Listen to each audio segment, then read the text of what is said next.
Oxford ইউনিভার্সিটিতে মাননীয় মুখ্যমন্ত্রীকে যেভাবে কটাক্ষ করা হয়েছে তারই প্রতিবাদে আজকের এই চণ্ডীতলার বুকে সোশ্যাল মিডিয়া তৃণমূল কংগ্রেসের ডাকে আজকের এই চণ্ডীতলা তৃণমূল কংগ্রেসের ডাকে দুজনেরই যৌথ উদ্যোগে আজকের এই সভা অনুষ্ঠিত হলো। আজকের এই সভায় প্রতিটা চণ্ডীতলার যেমন তৃণমূল নেত্রীরা ছিল, হুগলি জেলার তৃণমূল কর্মীরাও এখানে অংশগ্রহণ করেছিলেন। ছিলেন সাথী খন্দকার, হুগলি চণ্ডীতলার বিধায়িকা সাথী খন্দকার এবং পূর্তের পরিবহনের কর্মাধ্যক্ষ শিক্ষার সুবীর মুখার্জি থেকে শুরু করে প্রত্যেকেই এই অনুষ্ঠানে অংশগ্রহণ করেছিলেন। এবং হুগলি সাংগঠনিক জেলার যুব সভাপতি যেমন ছিল এবং তথা তৃণমূল যুব সভাপতি দিনাঙ্কুর ছিলেন এখানে এবং প্রতিটা নেতৃত্ববৃন্দরা এখানে ছিলেন এবং প্রতিবাদে প্রত্যেককেই দেখা গেল গর্জে উঠতে। কারণ তাদের একটাই দাবি যে অক্সফোর্ড ইউনিভার্সিটিতে তারা যেভাবে মমতা বন্দ্যোপাধ্যায়কে অর্থাৎ রাম বাম মিলিত হয়ে, তাদের যেটা দাবি রাম বাম মিলিত হয়ে তাকে অক্সফোর্ড ইউনিভার্সিটিতে মমতা বন্দ্যোপাধ্যায়কে যেভাবে কটাক্ষ অবমাননা করা হয়েছে তারই প্রতিবাদে তাদের এই আজকের এই সভা এবং আগামী দিনে তারা ব্লক স্তর থেকে, পঞ্চায়েত স্তর থেকে, পৌরসভা স্তর থেকে তারা র্যালি করে প্রতিবাদ মিছিল দেখতে পাওয়া যাবে আগামী দিনে। কারণ এই প্রতিবাদ শুধুমাত্র মাননীয় মুখ্যমন্ত্রী মমতা বন্দ্যোপাধ্যায়কে নয়, তারা বাংলার মা এবং পশ্চিমবঙ্গবাসীকে তাদের এই প্রতিবাদ বলে হিসেবে গণনা করছে। তাই তাদের আজকের এই প্রতিবাদ সভা, আগামী দিনে সমস্ত স্তর থেকে তাদের এই প্রতিবাদ মিছিল দেখতে পাওয়া যাবে। মিটিং করেছিল, আমি ফ্যানকে ধন্যবাদ জানাই। আর আমার ভালো লাগছে যে ফ্যান এসে আমারই লোকসভার অন্তর্ভুক্ত চণ্ডীতলাতে এসে মিটিং করছে, আজকে তার প্রতিবাদ সভা করছে। আমার ভালো লাগছে এবং এই প্রতিবাদটা করা উচিত। রাস্তাতে থাকতে হবে, এসএফআই এর বিরুদ্ধে, সিপিএম এর বিরুদ্ধে বলতে হবে। এরা অসভ্য বর্বরের দল, এরকম একটা অসভ্য বর্বরের দল কোথাও পাওয়া যায় না। এরা জীবনে কোনোদিন মমতা বন্দ্যোপাধ্যায়কে কখনো সম্মান জানিয়ে কথা বলেনি। 34 বছর আমরা দেখেছি কি অসভ্য ব্যবহার করতো যখন ওরা ক্ষমতায় ছিল। আজও সেই ধারা ওরা বহাল রেখেছে, তাতে কোনো ব্যতিক্রম হয়নি। সিপিএম শেখেনি কখনো, সিপিএম কখনো ভদ্রভাবে কথা বলা, ভদ্র ভাষায় কথা বলা। এই এত বছর, 15 বছর যে সরকারে নেই, তবুও ওরা শিক্ষা পেল না এবং শিক্ষা পেল না বলেই শূন্য চলে গেছে। আরো দিন দিন শূন্য হবে। যেখানেই মমতা বন্দ্যোপাধ্যায় বা অভিষেক বন্দ্যোপাধ্যায় কেউ কিছু বলবে তার বিরুদ্ধে আমাদের গর্জে উঠতে হবে, প্রতিবাদ করতে হবে। নেতার বিরুদ্ধে, নেত্রীর বিরুদ্ধে কোন রাজনৈতিক পার্টি তারা যখন তাদের সামনে অসভ্য অভব্য আচরণ করবে তাদের বিরুদ্ধে আমাদের প্রতিবাদ করতেই হবে। রাস্তায় না নামলে হবে না। এরা যা পাচ্ছে তাই করছে। আমাদের ভালো মানসিকতার সুযোগ নিচ্ছে এরা, সেই সুযোগ কিছুতেই নিতে দেওয়া হবে না। এবং এর দায়িত্ব কার? এই দায়িত্ব হচ্ছে যুব সমাজের, যারা প্রথমে যারা রয়েছে, ছাত্র যুব, তাদের ঝাঁপিয়ে পড়তে হবে। আমরা তো আছি, কিন্তু তাদের আগে ঝাঁপিয়ে পড়তে হবে। তারাই তো তরুণ, তাদের মধ্যেই তো তারুণ্য বেশি, তাদের মধ্যেই তো প্রতিবাদ বেশি থাকবে। এই প্রতিবাদ নিয়ে ঝাঁপিয়ে পড়তে হবে। আমরা আজকে দিল্লি বুকে কত বড় লড়াই করছি, আমরা সবাই মিলে কত লড়াই লড়ছি, বিজেপির বিরুদ্ধে লড়ছি। আমরা সারা ভারতবর্ষ জানে তৃণমূল কংগ্রেস কিভাবে লড়াই করে। সেখানে দাঁড়িয়ে আমরা পশ্চিমবাংলার বুকে সিপিএম কে একটা ইঞ্চ মাটি ছাড়বো না, বিজেপিকে একটা ইঞ্চ মাটি ছাড়বো না। যারা আমাদের নেতা বা নেত্রীর নামে কোনো বাজে কথা বলবে, কোন রকম অসভ্য আচরণ করবে, তাদের বিরুদ্ধেও ঠিক সেইভাবে আমাদের রাস্তায় নামতে হবে এবং তার প্রতিবাদ করতে হবে। ওদেরও বুঝিয়ে দিতে হবে, আমাদের নেতা নেত্রীদের বিরুদ্ধে যদি অসভ্য আচরণ করো, মমতা বন্দ্যোপাধ্যায়, অভিষেক বন্দ্যোপাধ্যায় সম্বন্ধে কিছু করো, তার তোমাদের নেতা নেত্রীদেরও আমরা রাস্তা পেছালে আমরা তাদের বিরুদ্ধেও বলবো, মুখ নয়। এদের সঙ্গে কোনো সভ্যতার ব্যবহার করতে হবে। টিট ফর ট্যাট, যে যেরকম তার সঙ্গে সেরকম ব্যবহার করতে হবে। এটাই আমি ভালো বুঝি। আমি প্রত্যেককে আন্তরিকভাবে ধন্যবাদ জানাই যে সবাই মিলে খুব ভালো করে আপনারা মিটিং করছেন। যদিও আমি দেখতে পাচ্ছি না মিটিংটা, তো আমার ভালো লাগছে যে মিটিংটা হচ্ছে। আরো মিটিং হোক, আরো হোক।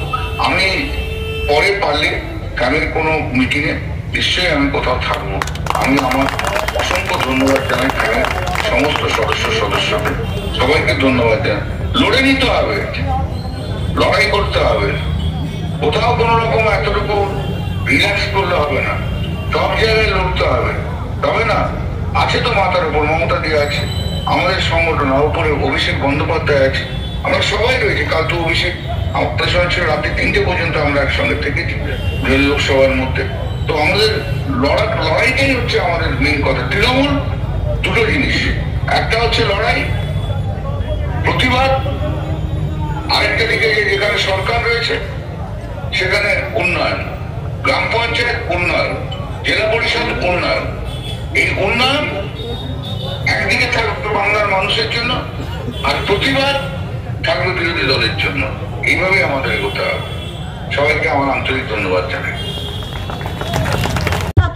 ওই রাম আর বামের মাঝখানে একটা পুটকির অন্তর। রাম বাম এক হয়েছে, এটাই তার প্রমাণ। দিদি প্রথম থেকেই দাবি করে আসছে রাম আর বামের সেটিং তত্ত্ব। আজকে বিদেশের মাটিতেও রাম বামের গলায় ঝুলছে আর বাম রামের গলায় ঝুলছে। ছি, আজকে এসএসসি নিয়ে কি করলো? 26,000 চাকরির আজকে প্যানেল বাতিল করলো। কার অঙ্গুলি হিলালে?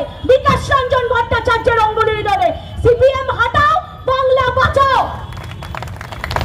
তারা কাউকে চাকরি দিতে পারিস না, আবার তাদের চাকরি খাওয়ার জন্য তারা আবার কোর্টে গিয়ে মামলা করিস? লজ্জা করে না? আজকে আপনার বাড়িতে যদি একটা মশা ঢোকে, আপনি কি করবেন? আপনার বাড়িটাকে উধাও করে নেবেন, জ্বালিয়ে ছাড়কার করে নেবেন? আজকে গ্রামে যদি মশা হয়, আপনি ওখানে কি করবেন? গ্রামটাকে জ্বালিয়ে ছাড়কার করে নেবেন? যদি কোনো ভুল ভ্রান্তি হয় তারা সেটাকে খুঁজে বার কর। আজকে পুরো বানের যারা যোগ্য প্রার্থী তাদেরকেও ক্যান্সেল করে দিল, তাদের চাকরিও ক্যান্সেল হয়ে গেল। আবার বলছে তাদের পয়সাটাও ফেরত দিতে। বাংলার মানুষ কিন্তু ছেড়ে কথা বলবে না, এর প্রতিবাদ হবেই। মমতা বন্দ্যোপাধ্যায়ের ওপর ভরসা আছে বাংলার মানুষের। মমতা বন্দ্যোপাধ্যায় ছেড়ে কথা বলবে না, এর প্রতিবাদ হবেই আগামী দিনে। আজকে ওষুধের দাম, যেই কটা ওষুধ আজকে সবার ঘরে ঘরে, pressure, sugar, thyroid, uric acid, এইগুলো কমন। এই ওষুধগুলো, নিত্য প্রয়োজনীয় ওষুধগুলো বিজেপি কি করলো? চালাকি করে। ক্যান্সারের ওষুধ বিজেপি কি করলো? চালাকি করে সব দাম বাড়িয়ে দিল। কেন? মানুষকে আরো বিপাকে ফেলবে বলে। দেশের অর্থনৈতিক গ্রাফ তো একদম নিচের দিকে যাচ্ছে, কিন্তু মানুষের ঘাড়ের ওপরে তোমরা চাপিয়ে যাচ্ছ বোঝা। কেন বিজেপি? আজকে আপনারা যারা বসে আছেন বলুন তো, আপনাদের ঘরে কাদের মধ্যে উজ্জ্বলা যোজনার গ্যাস পৌঁছায়? পৌঁছায় না। আপনার বাড়ির মেয়েটা কি বেটি বাঁচাও বেটি বাড়াও প্রকল্পে পড়ে? এই যোজনায় কেউ পেয়েছেন? একটা হাত তুলে বলবেন আমি পেয়েছি। পাননি। কিন্তু বাংলার মুখ্যমন্ত্রী মমতা বন্দ্যোপাধ্যায় প্রকল্প কে সিপিএম, কে তৃণমূল, কে বিজেপি, সবার ঘরে ঘরে বিরাজমান। দিদি আর তোমাদের জ্যোতিবাবু বুদ্ধবাবুই রয়ে গেল, কোনোদিন দিদি থেকে দাদা হতে পারলো না, কিংবা দাদা হয়ে মরমের মরমই হতে পারলো না। আর তোমাদের কথায় সিপিএম, মার্ক্সবাদী কমিউনিস্ট পার্টির কথায় টালির ঘরে থাকা কালীঘাটের বস্তির মেয়েটা তো বাংলার মানুষের দিদি হয়ে উঠেছে। তো দিদি খবর রাখবে না ভাই খেলো কিনা, কিংবা ওই মেয়েটা রোদে দাঁড়িয়ে আছে ওকে ছায়া থেকে টেনে এনে বসাও, সেটা জিজ্ঞেস করবে না কি তোমাদের বুদ্ধবাবু আর জ্যোতিবাবু জিজ্ঞেস করবে? তাই তো আমরা কেউ মমতা বন্দ্যোপাধ্যায়কে কিংবা অভিষেক দাকে অভিষেক বাবু বলি না, মমতা ম্যাডামও বলি না, দিদি বলি, দাদা বলি। কারণ সম্পর্ক যেখানে হলুদ সুতোর বন্ধনে হয়, সেখানে এক বিশাল আঙিনাও এসে ধরা দেয় মায়ের ছোট্ট করে ঘরে। বলেছে আপনাদের কাছে, আমি খালি দু একটা কথা আপনাদেরকে বলি যে আমাদের নেত্রীর অপমান সারা পশ্চিম বাংলার, সারা ভারতবর্ষের অপমান। তাই আমি মনে করি আজকে ঠিক সময়ে, আজকে এখানে এই সভাটা নিয়ে খুব ভালো করেছে। কেন বারবার আমার নেত্রী কি বলতে গিয়েছিল, এমন কি কথা যে তাকে অপমান? আর যে নেত্রীর জন্যে পশ্চিম বাংলার ঘরে ঘরে যে উন্নয়ন, যে কাজ তিনি করছেন, কোনো মুখ্যমন্ত্রী আমার তো মনে হয় কোনো স্টেটে এরকম করেছে আপনারা দেখতে পাবেন না।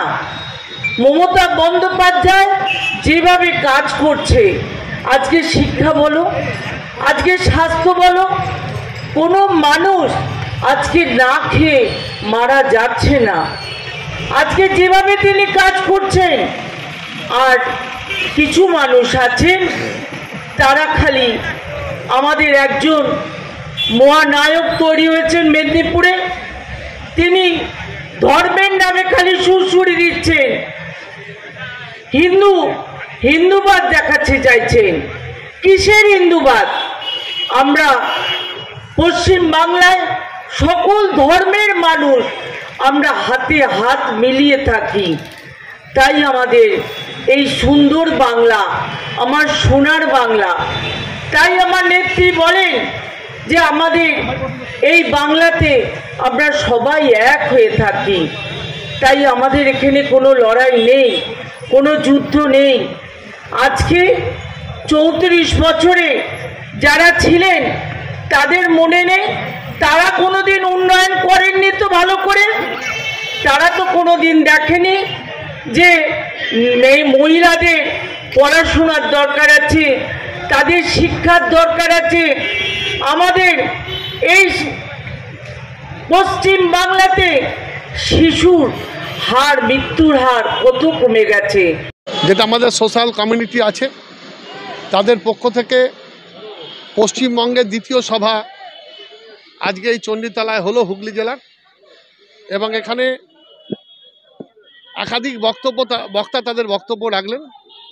এবং আমরা দেখেছি যে আমাদের প্রিয় সাংসদ কল্যাণ বন্দ্যোপাধ্যায় তিনি দিল্লি থেকে ফোন ইনে, অর্থাৎ মোবাইল ফোনে তিনি বক্তব্য রাখলেন এবং ফ্যামের কার্যকলাপকে উৎসাহিত করলেন এবং আরও বেশি করে অনুপ্রাণিত করলেন এবং প্রতিবাদের আওয়াজকে আরও তীব্র করার কথা বললেন। নেত্রী মমতা বন্দ্যোপাধ্যায় বলেছেন, অন্যায় যেখানে প্রতিবাদ সেখানে। তাই কিছুদিন আগে আমাদের প্রিয় সাংসদ কল্যাণ বন্দ্যোপাধ্যায় বলেছিলেন, যেখানে আমরা ঘুমিয়ে থাকবো, ছাত্র যুব সংগঠনটি ঘুমিয়ে থাকবে। তারপরে আমরা ধন্যবাদ জানাই যে এই ফ্যাম তারা সোশ্যাল নেটওয়ার্কে অত্যন্ত সক্রিয় ছিল, কিন্তু তারা মাঠে ময়দানে নামলো এবং প্রথম হাজিরার মোড়ে গত কয়েকদিন আগে পবিত্র ঈদের দিন সন্ধ্যাবেলায় একটি সভার মাধ্যমে প্রতিবাদ করলেন। এবং সেই সভাতে তারা বারবার বলেছিলেন, আমাদের অনুপ্রেরণার কেন্দ্রস্থল হচ্ছে আমাদের প্রিয় সাংসদ কল্যাণ বন্দ্যোপাধ্যায়, যিনি চোখে আঙুল দিয়ে আমাদের বুঝিয়ে দিয়েছেন এবং আমাদের বলেছেন যে প্রিয় নেত্রী যেখানে অপমানিত হবে সেখানে ছাত্র যুব সংগঠন ঘুমিয়ে থাকলে হবে না, মানুষ ঘুমিয়ে থাকলে হবে না, আমরা যারা নির্বাচিত জনপ্রতিনিধি আমাদের ঘুমিয়ে থাকলে হবে না। এবং সেই কথার অনুরণন তুলে ফ্যাম পথে নামলো। মানুষ, শত শত মানুষ সেদিন বক্তব্য শোনার জন্যে রাস্তায় এলো এবং তারা এই নেত্রীর অপমানকে কেউ সহ্য করলো না। তাই প্রিয় সেনাপতি অভিষেক বন্দ্যোপাধ্যায় সেনাপতিত্বে যে আজকে ফ্যাম ফর টিএমসি যেভাবে আজকে তাদের দ্বিতীয় সভা চণ্ডীতলায় করলো হুগলি জেলার, এবং এই সভায় যেভাবে কাতারে কাতারে মানুষ এসেছিলেন, এই সভার অন্যতম প্রধান উদ্যোক্তা ছিলেন বা আমাদের ইন্সপিরেশন বলতে পারেন, অনুপ্রেরণা বলতে পারেন, মূলত যার ঐকান্তিক ইচ্ছা বলুন বা যার নির্দেশে আমরা এই সভা করেছি, তিনি আমাদের প্রিয় সাংসদ কল্যাণ বন্দ্যোপাধ্যায়। তিনি বারবার বলেন যে নেত্রী যেখানে অপমানিত হবে, প্রিয় সেনাপতি অভিষেক বন্দ্যোপাধ্যায় যেখানে অপমানিত হবে সেখানে তোমাদের বসে থাকলে হবে না, কারো কিছু তোয়াক্কা নয়, তোমাদের রাস্তায় নামতে হবে, প্রতিবাদ করতে হবে, অন্যায় যেখানে প্রতিবাদ সেখানে।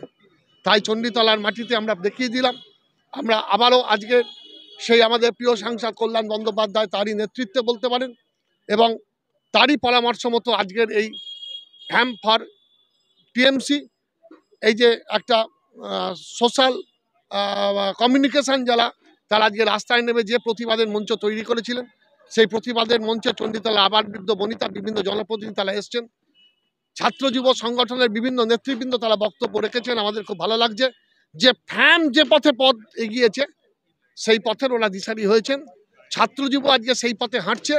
এবং আমার মনে হয় যে এই জায়গায় দাঁড়িয়ে, অন্তত একটা জায়গায় দাঁড়িয়ে আমাদের ভবিষ্যতে যে শিক্ষা আমাদের আজকে বা যে আমাদের ইঙ্গিত আমাদের আজকে ফ্যান করলেন, বা যেভাবে কিছুদিন আগে আমাদের প্রিয় সাংসদ কল্যাণ বন্দ্যোপাধ্যায় যে কথা আমাদের বলেছেন যে ঘুমিয়ে থাকলে হবে না, নির্দেশের তোয়াক্কা করলে হবে না, নেত্রী অপমানিত হয়েছে, নেত্রীকে লাঞ্ছিত করা হয়েছে, কোথাও বা প্রিয় সেনাপতিকে বিভিন্ন কটূক্তি করা হচ্ছে, অন্যায় হবে, রাস্তায় নেমে হবে। ওষুধের দাম বাড়ছে, অস্বাভাবিক ওষুধের মূল্য বৃদ্ধির প্রতিবাদ আগামী যে কর্মসূচি দিয়েছেন সেই কর্মসূচিও করব। এবং আগামী দিন বিজেপির নেতৃবৃন্দ মনে রাখুন, বিদেশের মাটিতে অক্সফোর্ড ইউনিভার্সিটিতে নেত্রীকে অপমান করছেন তো, আগামী অসুস্থ মানুষ রাস্তায়, ওষুধ দোকানে, হাসপাতালে আপনাদের ঘিরে ধরবে, জানতে চাইবে যে অত্যাবশ্যক ওষুধের দাম বাড়লো কেন, তোমরা জবাব দাও। সেই পাবেন প্রত্যেক ক্রিয়ারই সমান এবং বিপরীতরূপী প্রতিক্রিয়া আসে। Every action has a reaction, সেটা হবে। সেই শিক্ষা আমাদের প্রিয় সাংসদ, আমাদের প্রিয় নেতা কল্যাণ বন্দ্যোপাধ্যায় বলেছেন। এবং আজকের এই ফ্যাম ফর টিএমসি যে মিটিং হলো, সেই মিটিং থেকেও সেই বার্তা আমাদের পৌঁছে হলো। আগামী দিন প্রতিবাদ হবে এবং সেই প্রতিবাদ ইঞ্চিতে ইঞ্চিতে আমাদের হবে। এবং সেই প্রতিবাদ করার জন্য ছাত্র যুব জনতা, আমরা কারো নির্দেশ নয়, আমরা তৈরি হয়ে আছি। যেখানেই নেত্রীকে অপমানিত করা হবে, যেখানেই প্রিয় সেনাপতিকে অপমানিত করা হবে, যেখানেই আমাদের প্রিয় সাংসদ কল্যাণ বন্দ্যোপাধ্যায় সহ আমার নেতৃবৃন্দের বিরুদ্ধে কটূক্তি করা হবে, আমাদের সেখানে প্রতিবাদ চলবে। প্রতিবাদের আওয়াজ, প্রতিবাদের কণ্ঠ আমাদেরকেও বন্ধ করতে পারবে না। এবং আগামী দিনে এই কেন্দ্রের জনবিরোধী নীতির বিরুদ্ধে আমাদের প্রতিবাদ চলবে। গতকাল হুগলি শিক্ষা কর্মাধ্যক্ষ হিসেবে